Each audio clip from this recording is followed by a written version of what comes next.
যারা ভাবি আমরা আমাদের পরিবারের জন্য 24x7 কাজ করব, কাজ করে তাদের জন্য আর্নিং করে তাদেরকে সুস্থ রাখবো, তাদেরকে ভালো রাখবো, তাদেরকে খুশি রাখার চেষ্টা করব, তার জন্য আমাদেরকে আরো বেশি পরিশ্রম করার চেষ্টা করি।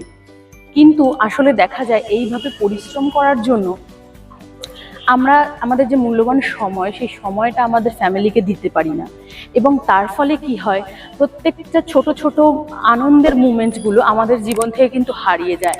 জীবনের টাকা পয়সা সম্পত্তি সব কিছুর অবশ্যই প্রয়োজন আছে, কোনো কিছু অপ্রয়োজনীয় নয় জীবনে, কিন্তু তার মধ্যেও এই যে জীবনের ছোট ছোট খুশির মুহূর্তগুলো, এই ছোট ছোট ছুটি বা ছোট ছোট উৎসবগুলো কিন্তু মানুষের জীবনে অনেকটা গুরুত্ব রাখে।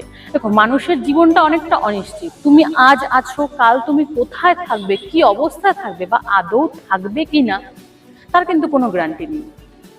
তো কাল যদি তুমি এই সব আনন্দগুলোকে মিস করে তুমি তোমার পরিবারের খুশির চাওয়ার জন্য বা পরিবারের খুশি কেনার জন্য টাকা ইনকামের পিছনে লেগে থাকো, আজ বাদে কাল যখন তুমি থাকবে না, বা তুমি যার জন্য এগুলো করছিলে তারা যদি কেউ একজন না থাকে, তখন কিন্তু তোমার জীবনটাই বৃথা হয়ে যাবে।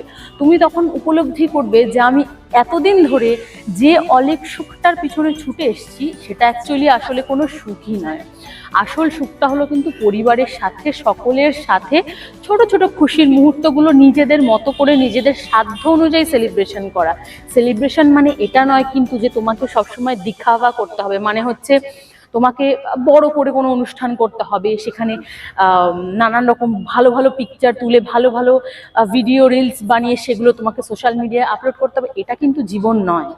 জীবনটা হচ্ছে তুমি নিজে কতটা আনন্দ উপভোগ করছো, একটা ছোটখাটো একটা পারিবারিক পরিবেশের মধ্যে নিজের পরিবারকে এবং নিজেকে কতটা আনন্দ দিতে পারছো, সেটাই কিন্তু মূল কথা। আনন্দটা তুমি কতটা লোককে দেখাবে সেটা বড় কথা নয়। তুমি ফেসবুকে যদি একটা দিন ফেসবুক, ইনস্টাগ্রাম বা ইউটিউবে তোমার নিজের ছবি বা নিজের কোনো ভিডিও বা রিলস তুমি শেয়ার না করে সেই সময়টা তুমি যদি নিজে আনন্দ করে নিজে পরিতৃপ্তি পাও, সেটাই কিন্তু সব থেকে বড় কথা।